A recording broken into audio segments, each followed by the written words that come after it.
Well, summer really has struck with a vengeance, hasn't it? Does anyone know how hot it got today? The number? Pound, there was a reader board that said 91. Oh. Oh my goodness. I thought I saw 93 somewhere. Oh. Oh, exciting.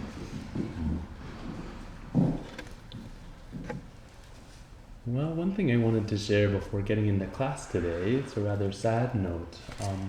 Folks who've been in these classes for a little bit now will remember Cindy, who was in a part of the last two classes, kind of short red hair. And she went to Zimbabwe to do some volunteer work, and she's broken or really injured a number of vertebrae in her back. And so we've been in contact about that, and she's having a hard time. She feels pretty alone. And I asked her if she'd be interested with me sharing this with everyone, and she said yes. So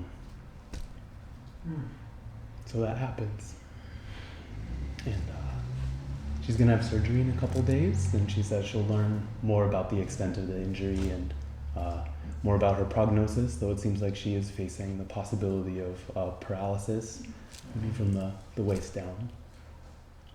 Is she still in Zimbabwe? She is, yeah. Wow. She's still there. She said she's been trying to keep up with class, but the internet's really horrible. Yeah.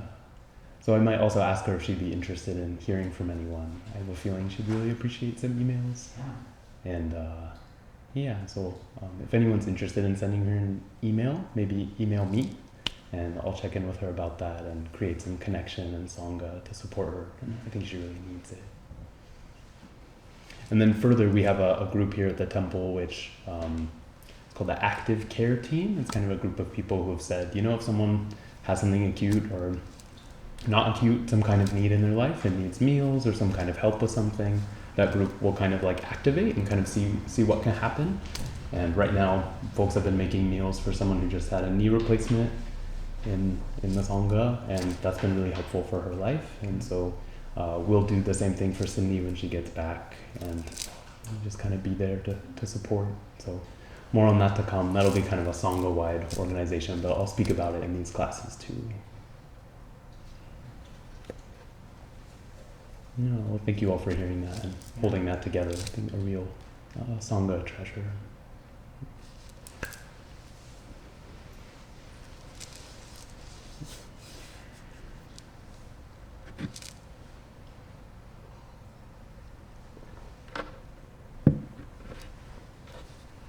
So, how many people did some reading over this past week?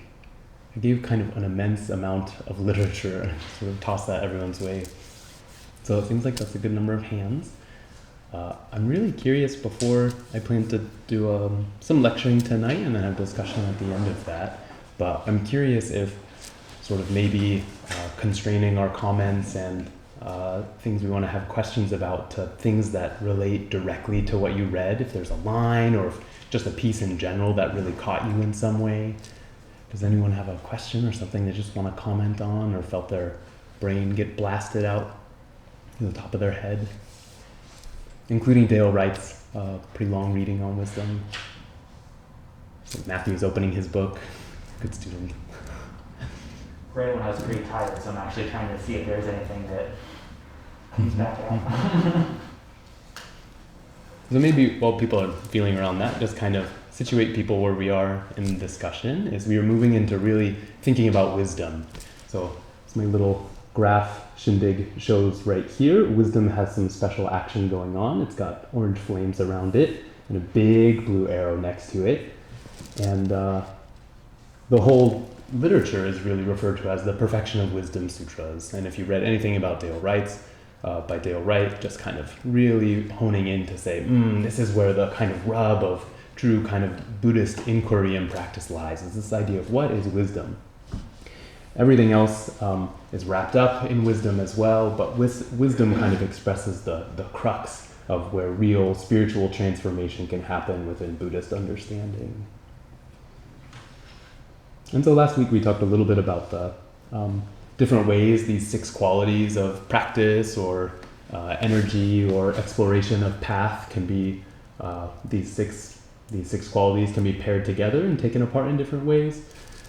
So one is they're kind of linear to some degree. Kind of, there's a traditional one you start with and a traditional one you end with, and the traditional starting point is generosity, traditional ending point is wisdom.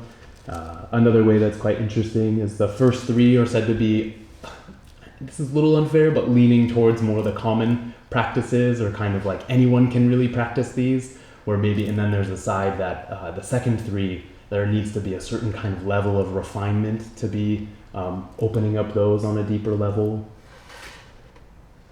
Another relationship is the first 2 and the second 2 and the third 2 have a particular relationship, that they kind of sharpen and hone each other in a particular way. And in fact, maybe to reveal the fullness of one of them, you need the other side as well. So hence the kind of like, they're in a circle together, all those. And then lastly, that wisdom and all of them sort of culminate in the energy being thrown back into the whole process of exploration itself. Yeah, so anyone want to jump in on wisdom and sort of pivoting to being like, what is this wisdom? The texts from our sutra book that we read every morning are particularly pregnant with possibility.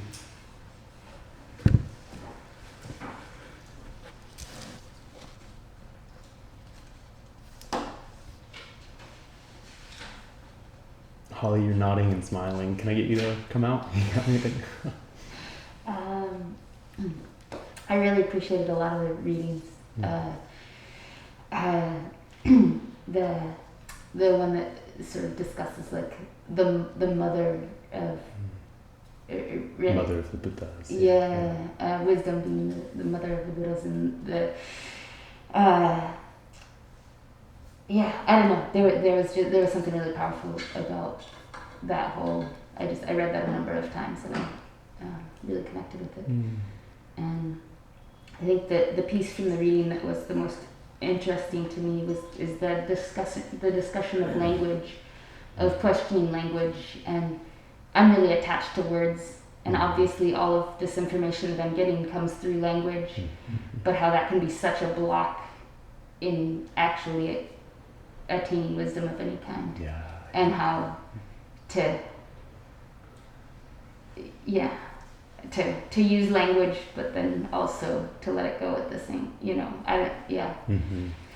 was a profound concept for me that it really struck me in a way that, I'm still sitting. That sentiment about language really has, I think, a particular affinity with this school, or particular lineage of Zen and Buddhism, because the founder used Dogen Zenji, we're talking about him all the time.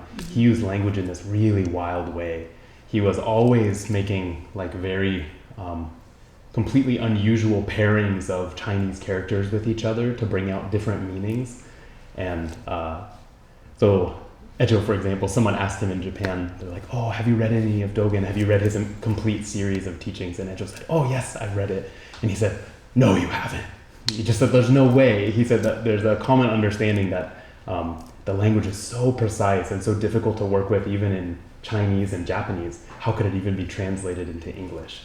And so, I don't know, maybe that's a particular opportunity we have as English speakers, or also kind of a difficulty in where we receive the teachings at this time in our schools. Well, and how much different they would be, how much different our understanding of anything that we get would be in English versus Sanskrit versus Chinese. Yeah. Right, and and how all of that, I guess it just sort of really illustrates that idea of delusion of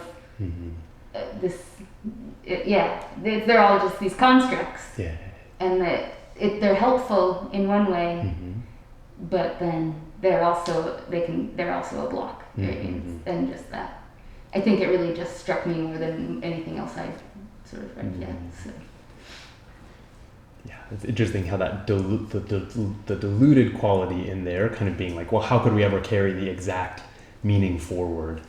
There's a kind of a sharp line of inquiry that sort of says, yeah, it's very unlikely. And then there's another side that's almost like, well, maybe new dharma's getting in all the time. Maybe it doesn't have to be like a tight ship in a sense in that way. In fact, there's a great story that's really held up in American Zen where someone asked his teacher, Bernie Glassman asked his teacher, who's, I might mention this quote today, Shunryu Suzuki. Oh no, is that true? Yeah, 'cause I don't know who said it. That's not good. But the story is, he asked, he held up his rakusu, which is the smallest version of our robe in this school, and he said, teacher, like, what is this? And he heard the teacher say, love. And he was like, oh, like apparently it was this huge pivotal moment for his heart and his understanding and how he practiced and how he lived in the world. And it just blew him open. And later, someone heard the story and was like, oh, I think he probably said robe. And he didn't, there was an accent there that he didn't quite hear. And so it's this beautiful way, and it's like, it's sort of like a possibility for delusion, but another side of like, the Dharma gets through. Like, it breathes new life, and it can't be contained by that narrow, constrictive kind of understanding, a narrow view of truth. So, yeah. There's danger and possibility, I think, living together. Yeah. Matthew? Yeah, so like tangentially from that, I've been reading some Dogen and about him, and so like the way that language, it's like because of the way that we have to conceptualize it to bring something into language, it's almost like we have to be willing to let the language be an inspiration to an imagination of that thing within ourselves, because that's like, I found that sometimes when I try to think about the words too much, you start to compartmentalize it, and instead if you just let the words bring some sort of intuition about what the thing is supposed to be in your heart, it becomes something, I feel like that's the trueness of it.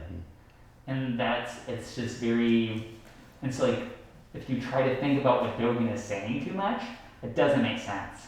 But if you let that imaginative inspiration come through, all of a sudden there's a lot there. And so, I don't know, just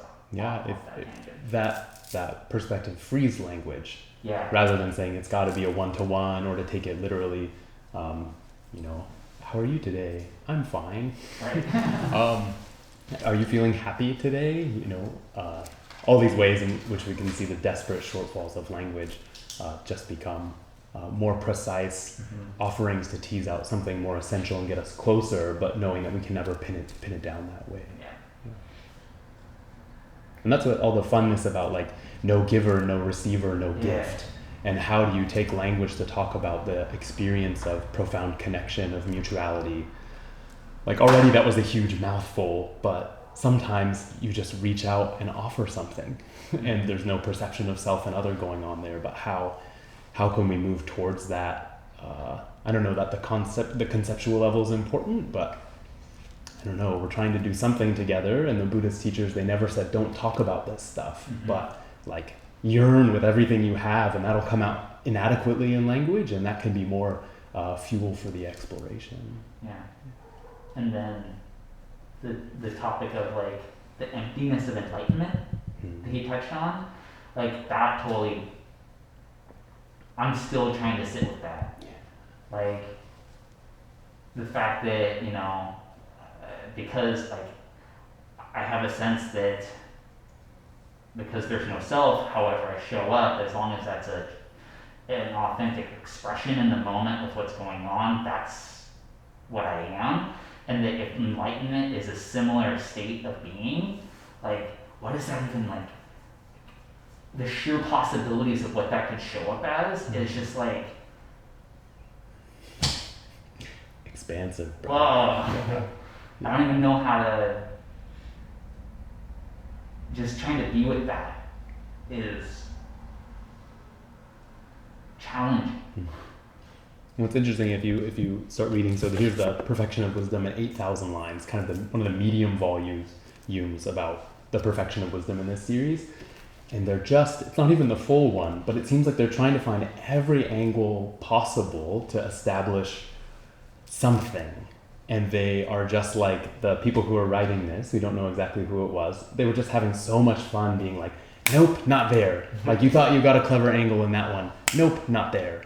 Not there, not there, not there. And then you even don't get to the end of the questioning. Like the questioning just continues into your being, and then you just keep questioning. Yeah. It doesn't get wrapped up in some simplistic way or final way. And maybe time for one other person to jump in. I guess there's just one line out of it, well, there's lots of lines out of it, but it ties right into what you're saying there, just description of wisdom, and the last, he talks about 3 or 4 different ways, but then said, it entails willingness to avoid seeking the security of the unchanging, and to open oneself to a world of flux and complex relations. And just, I've never really, I mean, wisdom still, I'm so hung up on, not just the wise guy, or that this is, when you have wisdom, but just the whole idea that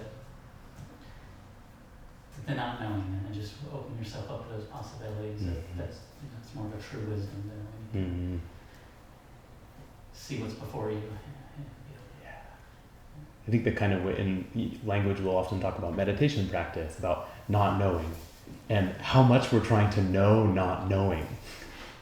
Which I think that's you have to do that in a sense, but to watch the way you're trying to even pin down the unfixable of living, and that the beautiful conversation that can happen in our form of meditation practice I've found is that you're just called on that bluff, like again and again and again. That bird, that was unsurprising, that child knocking here and there, and being like, oh, that's possible. But I don't know about you all, but I tend to just kind of get narrow, and then the world kind of, it has its tendrils in me and pulls on me in certain ways, and is waking me up. What's your experience in? Just with so many things, with me on the verge of retiring and stuff, I just felt there's so many, everything is changing, and just being, so I'm being woken up to that experience. So, flux, I can relate to the whole. Do you find that it feels like, in hearing you say that, which mirrors just kind of our everyday life, is the amount of energy we actually have to put into making some level of preparation and having some kind of plan and some sort of shape about how our world will go, but also at the same time holding flexibility within all of that. I think there's more that desire to try to pin things down a little bit more so, and yet reading that's comforting. Just it's like, okay, now let's try to sit and just experience, be open to what's around me. Great. So yeah, this wisdom really correlated with the teaching of emptiness, that really the embodied use and knowledge of that teaching of emptiness. And that emptiness we can further understand in a couple ways. Various teachings given. One is impermanence. So this aspect of reality, I guess we could say, that objects in the world, whatever their flavor, shape, situation, object likeness, can't be pinned down at all, are always changing and moving about. Right? I think that doesn't take too much elaboration. I think we kind of get that. And then further, on sort of more the internal aspect, the teaching of no self that everyone's heard gets pinned down in not very sharp conversations about Buddhism in a pretty unskillful way, I'd say. The kind of maybe a negation of self, and be like, oh, we don't have any self, like get over it kind of feeling. Versus the teaching of no self just saying there's nothing permanent that endures. There's no view, perspective, sense of self that can pervade without change. But our delusion is that there's something, some view, some sort of like ledge we're standing on of me-ness that could be stable and enduring over time, or objective in some way or another that's separate from my circumstances in my life. And that no self actually means a more kind of radical affirmation of selfing that's happening all the time. And so, for example, we can be thinking about then the relationship with a self that's in line with the teachings of emptiness, or a self that tends to flow through this being that is not aligned with the teachings of emptiness. And this becomes, there's an interesting conflict in here in talking about the cultivation of character if we have a misapprehended view of no self? What character are we cultivating? So I think in the West, when we're talking about character, we tend to think as like, oh yeah, the coin inside me that I'm like polishing, you know, that has some, and then when I die, even a shell of that coin will like live on in the world in some way. Versus more, I think, a Buddhist idea is the moment by moment opportunity of choosing a skillful self. The moment by moment possibility of moving in the world that relates skillfully with these teachings of impermanence and no self. And really those both, I think, sort of lead in really beautifully to the teaching of interdependent origination. Is that? Yeah. Interdependent co-origination. It's got a lot of syllables in it. Or what Thich Nhat Hanh calls, I think very skillfully, interbeing. Mm-hmm. So the inter-arness of the world, that actually as anything appears, its perception is totally, and reality of it moving in the world is totally entwined with my own being. That nothing appears of its own accord. So when someone cuts you off on the road, they aren't objectively a jerk, right? They moved in front of you, and that phenomena of jerkness that's appearing comes from your own heart. It's, I think maybe we've seen in little ways in our life, it's possible to shift our patterns of habitual thinking where we notice that, those pretty crystal clear objective truths about other people aren't quite that we have skin in the game, and once you unfold that you can rock that boat a bit, it can be very helpful and liberating not to be stuck in our own narratives.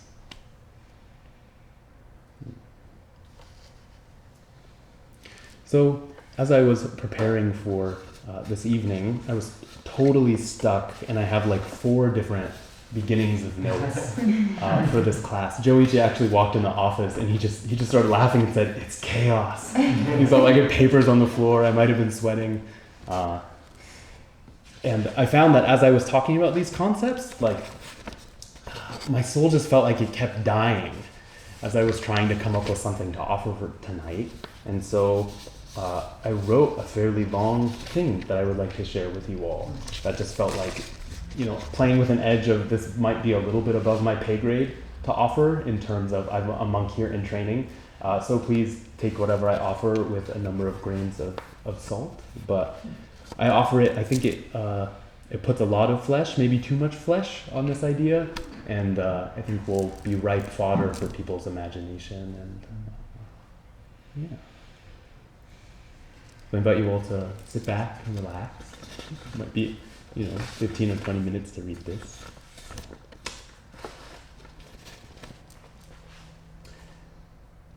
What is wisdom? A disclaimer to start. We are going to be talking some philosophy here, but I encourage you to imagine this wisdom in terms of vision. When you wake up in the morning, what do you see? Is your day a retinue of check-the-box tasks? A landscape of mysterious, murky gates of exploration? Essentially, we are looking to ask here, what are you presented by your mind's eyes? In the daytime and when you close your eyes for sleep. When you see a flower, a child, another person, or hear the squirrels running around outside. We each have deeply subconscious beliefs that filter the significance of what appears in our conscious perceptions. Thus, turning our attention around to peer back at our hidden imagination, our concepts, our views, is a vital activity, for this is the ground supporting our heart and intention as we move in the world where the momentary meaning of our day-to-day comes from. Here at Buddha Eye, to signal the release from formal practice within a meditation intensive in our tradition, the retreat leader intones into the dark silence. Great is the matter of birth and death. Day and night go quickly passing by. Each one of you, wake up, wake up. Don't waste this life.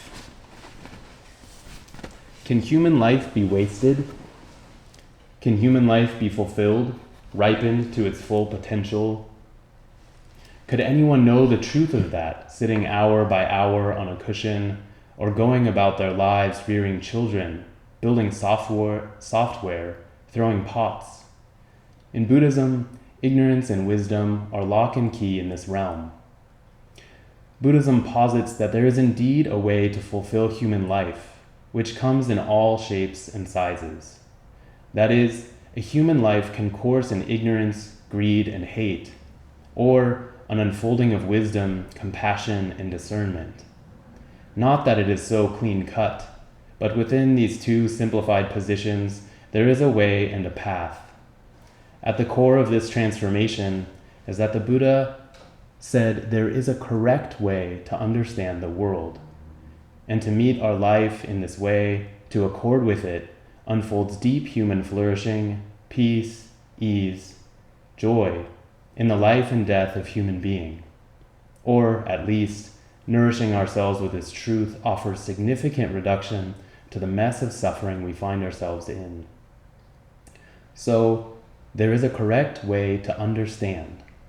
I like that word understand here. That which supports our standing, a view, a basis for us to move in and meet the world and ourselves.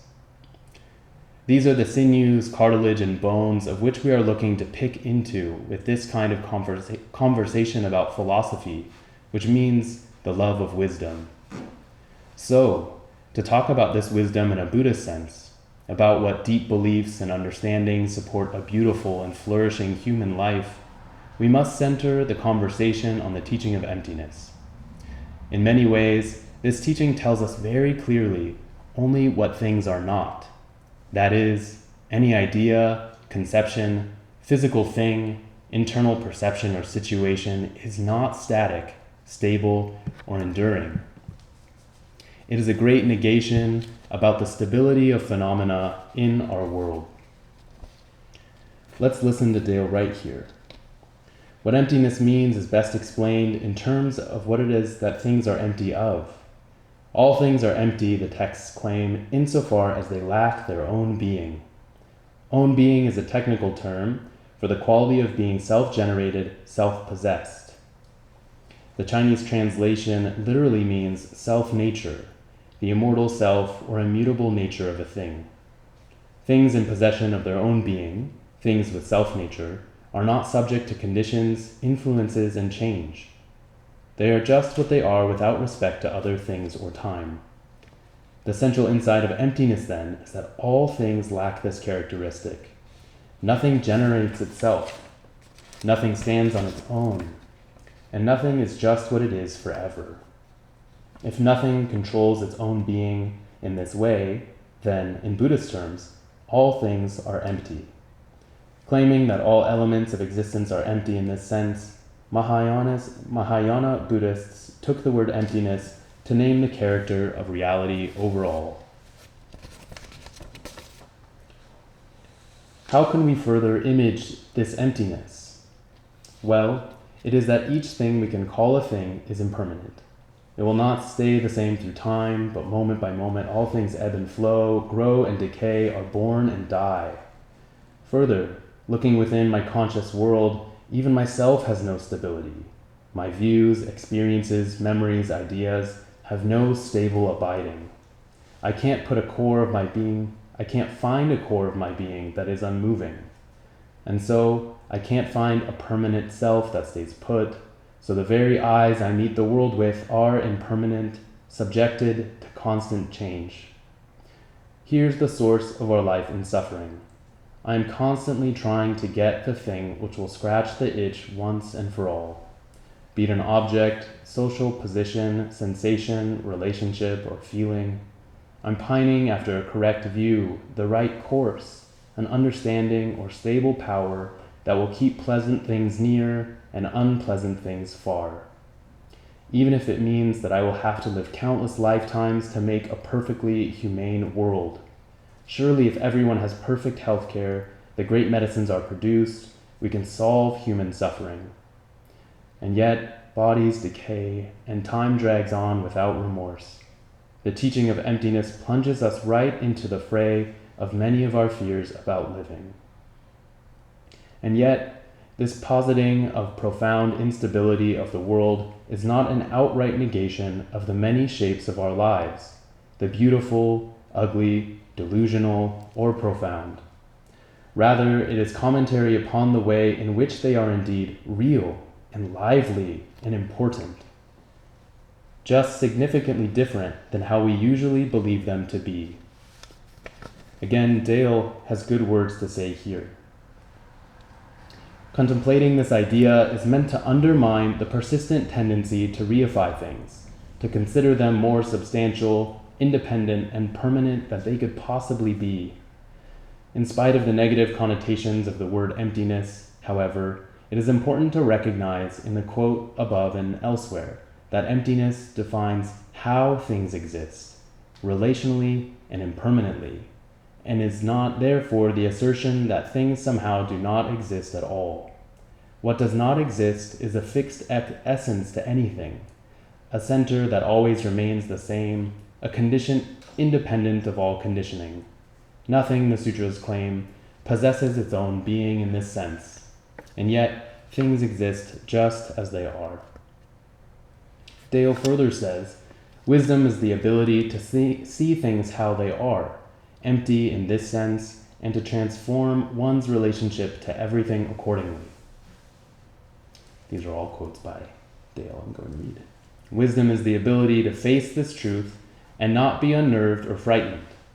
Wisdom means setting aside illusions about oneself and the world and being strengthened by that encounter with the truth.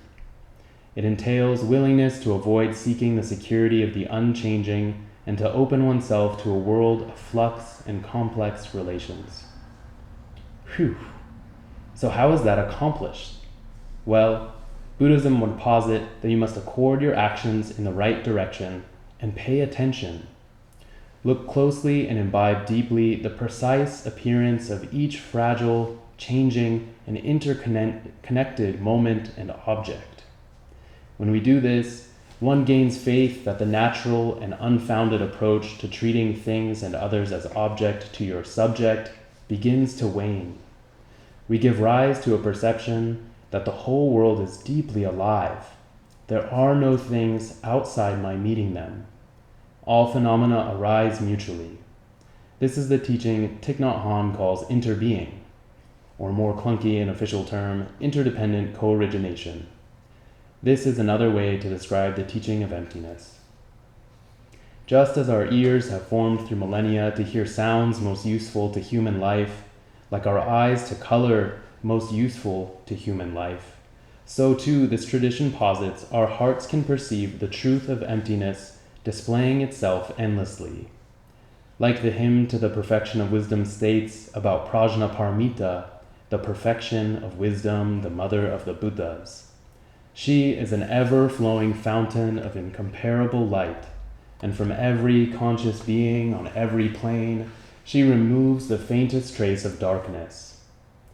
If we begin to question about, be curious and attentive to each moment and the things of our lives, we can begin to discern that the unfixed quality of things is not the root of our fear, but our liberation. Thich Nhat Hanh says, he tells us very clearly that it is not impermanence which makes us suffer. What makes us suffer is wanting things to be permanent when they are not. Now, this doesn't mean that we just discard boundaries and leap into an image of flowing light. Let it all burn is the anthem here. Renunciation has always been an important word to characterize Buddhist practice of unfolding wisdom since antiquity. Shunryu Suzuki, the founder of San Francisco Zen Center, enlightens us to this austere word. Renunciation is not giving up the things of this world, but accepting that they go away. So rather than getting ourselves on the spiritual self-help plan, employing various strategies, we can simply take up, as we can, a measure of sincerity to reflect. What specifically is moving through my heart right now? Without attempting to control too strongly, to know too fully before acting. This requires trust. This necessitates knowing deeply our fears, hopes, wants, sufferings, smolderings, joys, and limitations. There can be a soft approach which doesn't seek a view outside, but settles one in the whole within our subjectivity. Dale says, if you seek a kind of wisdom that is unchanging, an eternal wisdom that exists in and of itself, something that is just what it is, without reference to context, relations, and time, then you seek it unwisely. So we must wisely rely on the complexity of human life, not seek to extricate ourselves from it. Of course, to be clear, this leaves all doors open for removing ourselves from harmful situations, and even duty to do so as opportunity presents itself. These complications of human living return us to our daily living and relations, and to our good old friends, the other 5 precepts, the other 5 perfections: generosity, moral relations, forbearance in the face of difficulty, energetics, and meditation. I think it is safe to say this: wisdom appears as our skill and ability in these qualities. These qualities of action are the forge we can enact to clear our eyes of wisdom. Like a clean burning flame with no smoke, a wise person flows cleanly in these realms. When we are unaware of the profound mutuality at the base of life, we suffer accordingly. It can be a bright connection to return the river to flow, even enjoy and swim in the clogged and overflowing streams. Not perceiving a gift, receiver, or a gift, response can be appropriate. I pour out when I have means. I take care of beings when needed. I take care of beings within when needed. Not perceiving a self I call my own, my actions live in a living world. Not perceiving difficulty apart from my heart, I open myself to sincere investigation. Not perceiving anything to get or get rid of, energy to open my eyes clearly becomes a vital dance. Not perceiving anything that does not connect to everything, I offer attention to whatever is before me. What could not be a gate of liberation? As gravity pervades our lives, we don't blame it when we fall down the stairs, nor do we praise it when we are able to dance, tuck, tumble, and roll with ease. That means the bumps and bruises and the skillful moments of ourselves and others can all be our teachers. So too, emptiness is the foundation of our life, the perfectly unstable ground upon which a bodhisattva stands up wisdom from ignorance, forging the great measure of birth and death. Oh, how splendid the river of light, the indescribable transformation we can learn to call home. Yet, there are no shortcuts. The way of freedom is directly into our limitation, a great mistake endlessly. It knocks on our door without secret, each time leading us surprisingly beyond. Sometimes we strike out into action with abandon, other times we lay on the floor, tears flowing freely. There is no simple measure. What skillful or clumsy movement in the world, made with sincerity, could not be a gift? To listen, to respond appropriately, is an endless journey with fresh invitation at every step. Water is freely offered at the river. May you know your thirst through and through.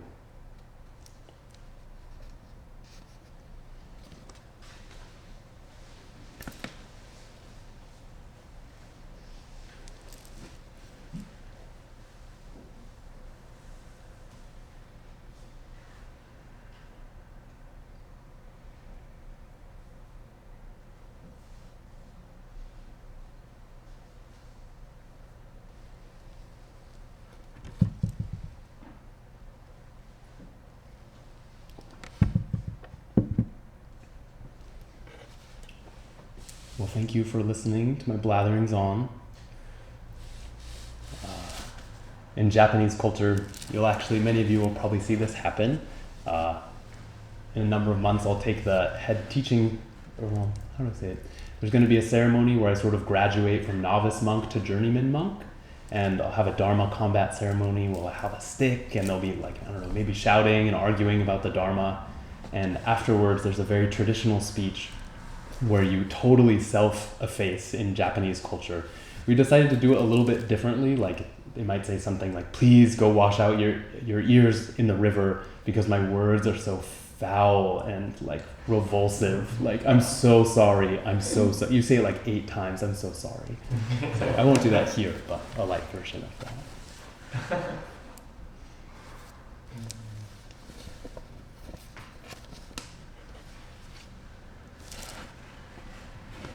I guess the quality I really hope to bring out there is, I think the surprising limitation that this work that has so much imagery about liberation in it. It can be so easy to become caught on the perfect image of the Buddha on the altar and wondering how we could ever get there and what tools and hammers and saws we need and to figure out what parts of ourselves we need to lop off in order to arrive there, versus I think a path. It's much more dark and mysterious, and also not the right path for everyone. That's really important.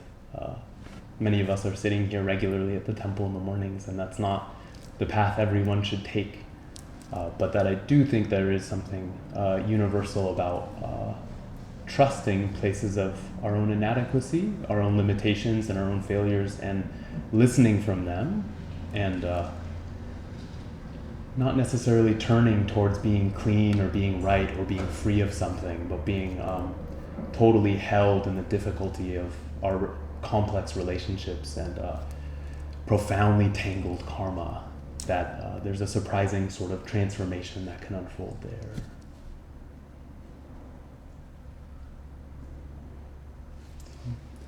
I open the floor for comments, queries. Elizabeth?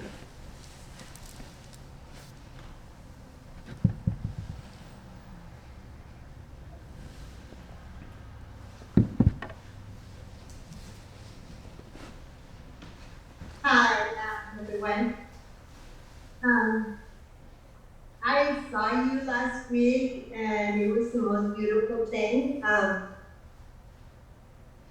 Sharing with you some information and everything that you talked about is just like inspiration to me because, yeah, I came from a world of like living life, taking care of a family, and being so busy where I didn't have time to look at the flowers, work on garden. I never even thought I would do that. So I moved across from Oklahoma all the way here to find meditation. And I went from having all of that to having nothing. And like you said, being able to look at the flowers now, get up in the morning, see the squirrels, see them do the little jumping and all of that. It's just the most beautiful thing.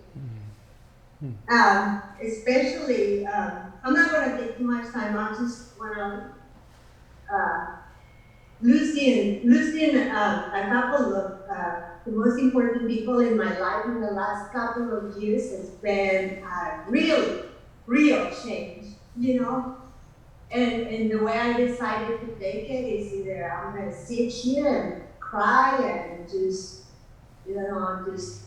be sad my whole life, or am I going to get up and do something for myself and learn to really live? And at my age, I'm just realizing that now is my time. I have given myself to everybody all this time, and right now it's been hard for me because I don't have anybody to do it for. And then I just realized last night, you know what? It's my time. I gotta take care of myself in order to be able to care for others, which I love doing. But yeah, everything that you're saying is just wonderful. What moves in our hearts and it requires trust and all our limitations. And for me, it has been starting all over.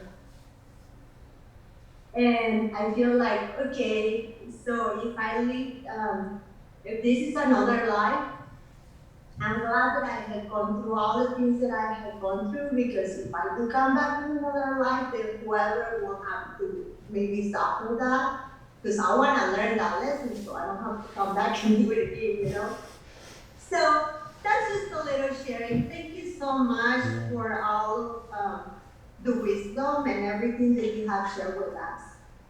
I appreciate you very much. And I am learning to meditate and calm down and stop and, just don't walk, don't run. I can do it. Thank you. Thank you. Thank you for your kind words.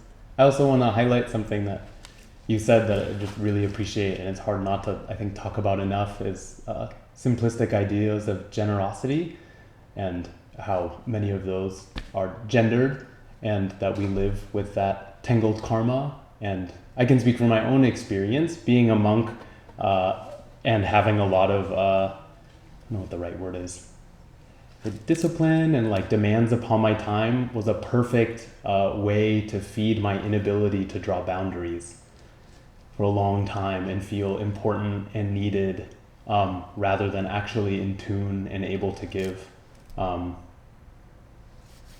something that felt more authentic and whole within my whole self. And I think it's only in the last couple of years I'm starting to realize that the great gift we can do by drawing boundaries, it's so helpful. And maybe, I don't know if other cultures share this as much, but I think that's not an uncommon story of just of Americans giving and giving and giving and feeling depleted. And I wonder if it comes from our Puritan roots. There's an easy narrative there. The ideas of, simplistic ideas of, endless giving that will lead to some kind of liberation, but giving that's more complex and nuanced, and attending to the beings in here as well as the beings out there, and finding a harmonious balance. Thank you again.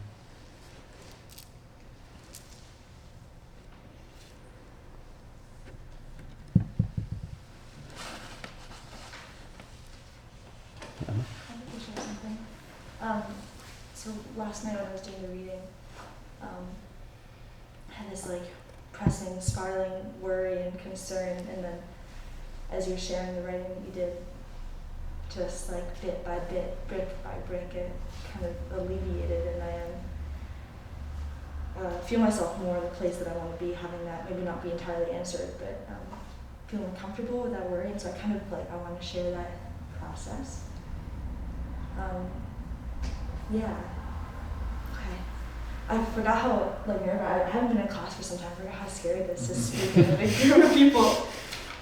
Big spike of anxiety. Everyone's wearing masks too. Yeah. It doesn't help. Yeah. Very interesting. So Wright was talking a little bit about. He mentioned briefly the.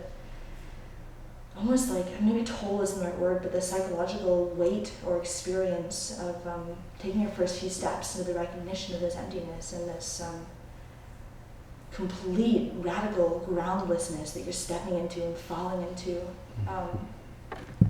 And I think when you encounter that with earnest, or when I have in myself felt moments or movements of encountering that with what feel like earnesty to me, it feels so intensely emotionally provoking. I've been coming somewhat to morning meditations, and I've dropped off for the past 5 days because it's been tough. It's been really hard to face that. And so the question coming up in my mind has been how with this weight and with this free fall experience and movement, how do you go to work on Monday? How do you function in the rest of society that's structured so palpably counter to all of these virtues and all of these, all of these perfections, and that functions so quickly and so rarely holds space for the individual encountering of that, outside of a temple or monastic structure, or running away to the woods for 5 years to meet that in yourself. How do you live your life? And it's not so much that your writing and your reading offered a direct, I don't think I could pull out a line from that to be oh, that answered that for me. Cool, I got it, thank you. But somehow the accumulation of the poetry, how splendid the river of light, how incredible, how flowing, how flux, yeah, really lifted that fear and weight and anxiety that I've been feeling, and that frustration that, like, you know, pressing up against of my, like, daytime world and my internal experience. So it was really beautiful. I really felt. Thank you. Well, I think you've shown a light on a place that I haven't felt always the most confident with where our tradition is right now. That traditionally the Buddha didn't really teach about emptiness to people who weren't monastics. That we're, I think, enacting quite a hubris of our own culture, which I think it doesn't parallel perfectly. I think the level of learning and the kinds of investigation that actually many of us as modern Americans maybe have inherited through various traditions and streams of thought leave us, I don't know, in a really an interesting place to start approaching this idea. I mean, the number of people who are well educated, for example, compared to maybe in India 2,500 years ago. So there's an exact corollary there, but I do see a point that you're really saying, that it's a refrain again and again in this book, but I could even open up the page and see if I find it, that it says, whoever hears this perfection of wisdom taught and is not terrified must truly be coursing in it.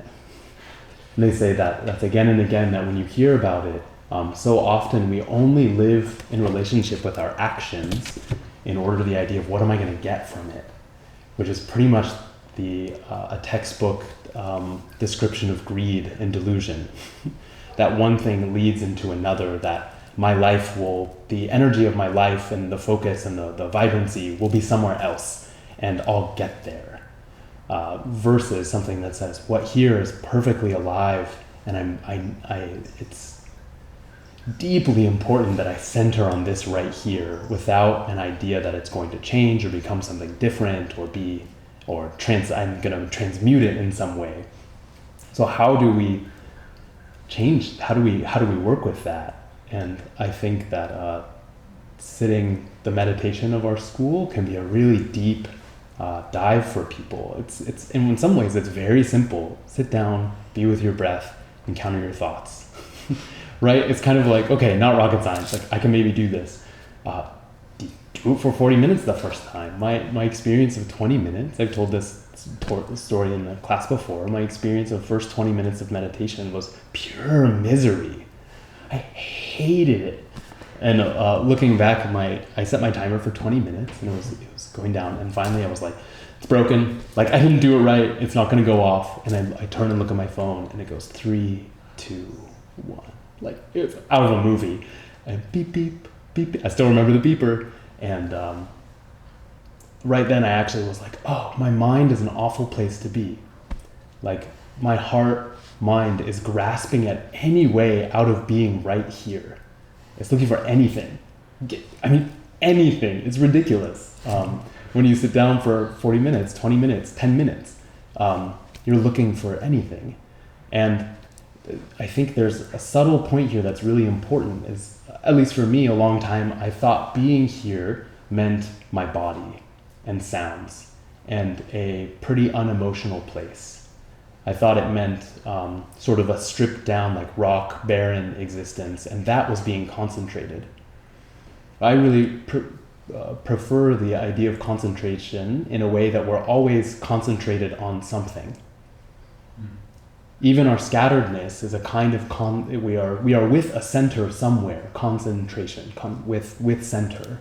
We're always with a center, and there's some magical kind of alchemical turning that when you can start to trust whatever center you're at and let that be your life, which frankly I think will mean being in hell realms. It'll be in being a hungry ghost. Many of you who are in one of our first classes, we use this classic imagery to describe mythological terms or realities in Buddhism for different kinds of beings. And also, we could talk about them as psychological states of human life, moment to moment. And in a hell realm, I mean, suffering with no way out. And hungry ghost just endlessly churning for one thing after another, scrolling through Facebook, thinking like, oh, I'll just see one more, and then I'll be like, feel good, I'll stop and be like satiated, or addictions. So we're plunged directly in, and there's this kind of this kind of spiritual path is a little bit risky in some sense, that it doesn't offer much, and that's why I was partially also saying this kind of engagement might not be for everyone. And frankly, sitting down on the cushion and just talking to yourself sweetly, which I've done a lot, and hanging out in positive affirmations, and having a very simple mantra, and reducing the world completely to my breath, is really are really skillful means, I think, and also highlights the importance of community and the importance of a teacher. That these kinds of practices and this kind of encounter really just hasn't been done without a lot of relationship with a teacher, and kind of speaks to the intensity of what you're talking about. So that's my big, very full, rambling answer to what you've offered response.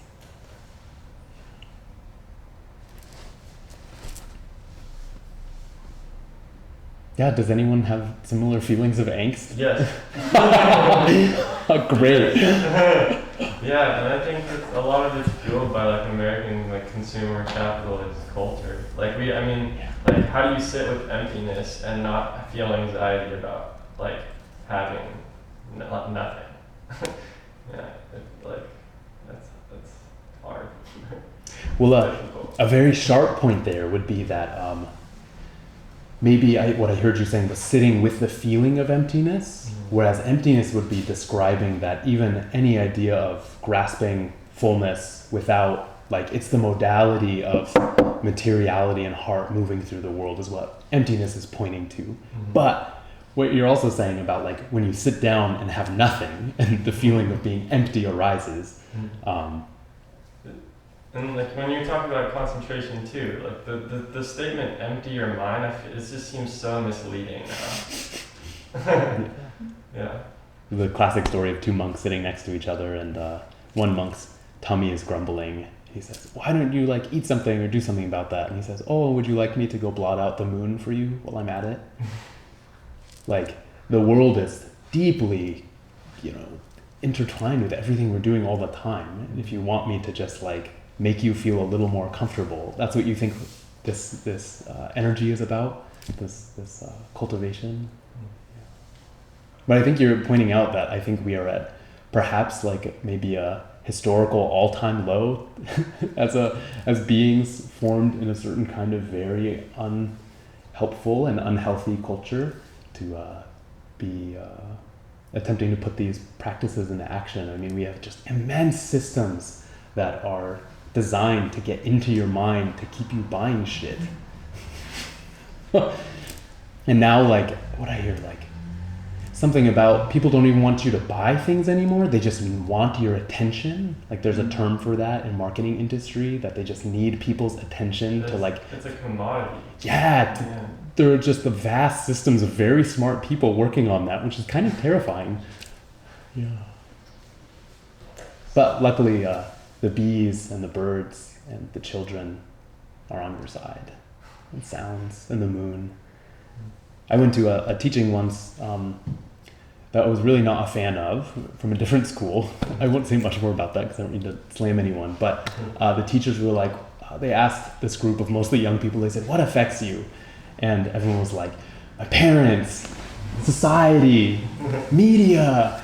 And I just I didn't do it, but I was rain.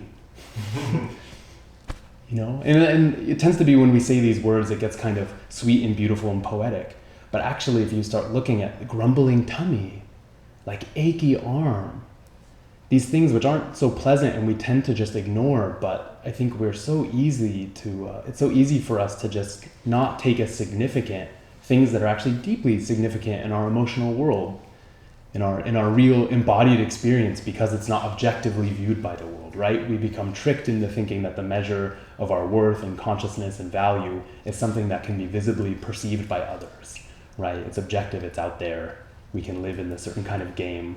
But actually, if you move into your interior world, it's flooded with happenings. And once we start to center on that as a kind of center of our being, the whole game shifts, right? Then there's a fullness that doesn't need any kind of proof. It doesn't need any kind of external validation. But I would say, like you're saying, your first forays into that and pivoting tend to be feelings of desolation, madness. And I'll say one more thing. In that transition that I think is so important and our school has, I think, really right, is kind of the idea that nothing is stuck. So then if we actually encounter a feeling of desolation and like deep, like emotional, spiritual poverty, if you ask yourself, oh, what is the feeling of it? Like, is the empty feeling, is it a little bit rising today? Is it a little bit sinking? Like, do my feet and like gut feel heavy? Or am I kind of like floating about and I can't find my edges? That once we begin to hone our ability to sense into ourselves, what felt like just a barren desert actually has lots of texture that's interesting. And a part of you is really interested to get in there and to learn what that is. And that can be a string of adventure you pull out into yourself. Matthew? One of the first times that I encountered this sense of emptiness,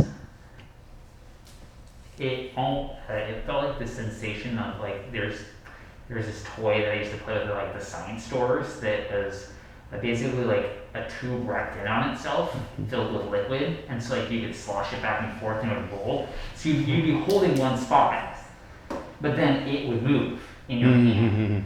And it's kind of like your mind, consciousness, spirit slides through. And it's kind of terrifying at first, but I was reading something from Dogen recently. It talks about at first, like if you're on a boat and you're looking at the shore and it looks like the shore is moving, but then you realize that you're actually on the boat and you're moving. It's like in that moment of transition, and then we like kind of want to like step back from it because it's so foreign of a feeling, and then it's really unnerving those first few times, and then like you get used to making that step, and then it feels good almost because like you're orienting yourself to a right view. And so I don't know, I just want to put that forward because I feel like that really tactile sensation really it meant a lot to me when I got that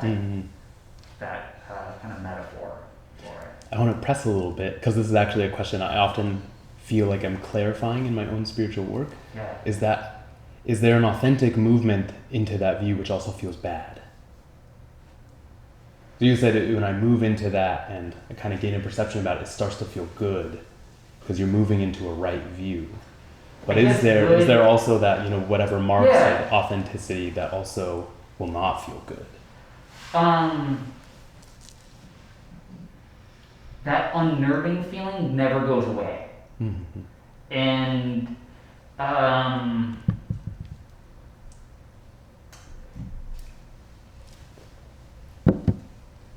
I have a hard time making it either good or bad. It is, in the way that like getting a deep tissue massage doesn't feel good, but at the same time it's good. Yeah. It is what it is. It's painful to a degree, but it's not pain. And so, but because we are so conditioned to not go to those places, because it doesn't feel good. It doesn't feed that hedonistic part of ourselves that wants to, the hungry ghost that just wants to eat. That we don't want to be in that place of unsteadiness. And so, yeah, sure, it's bad, it doesn't feel good, and it feels good at the same time. So it's like both parts are there. And if you can become comfortable being in that place, it allows for, it's allowed for my most authentic expressions within my relationships. When I can be in that place interacting, that's when I feel the best. No matter what's going on, whether it's a shitty situation or a really fun situation. If I can be there, I'm my best. Yeah. Thanks for sharing. Yeah.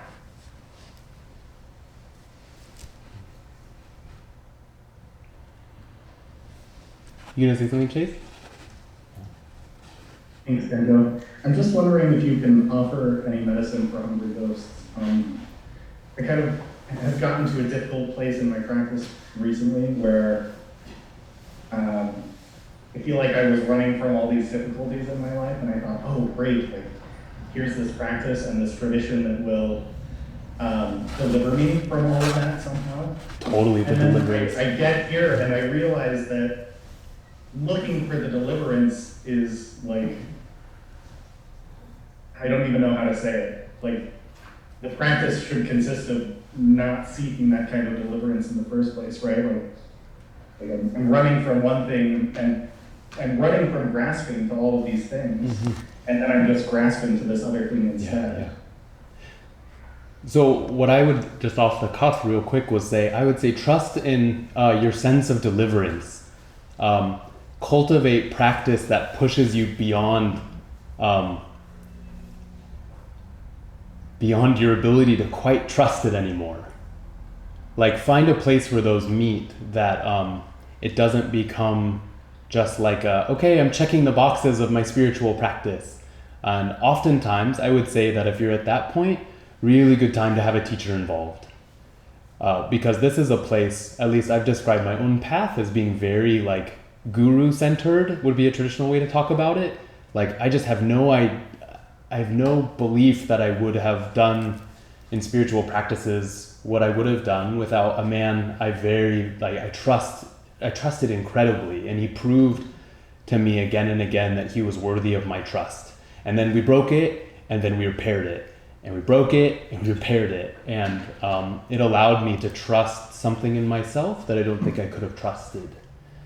And so it becomes this really powerful place of exploration where we don't just want to do a little bit of spiritual and mental flossing every day, but we also don't want to like get out the spirit guns and start shooting down our karma like at the same time, but to have a more balanced approach where we're trusting someone and pushing an edge becomes the place of vibrancy that doesn't advances something but doesn't push too far.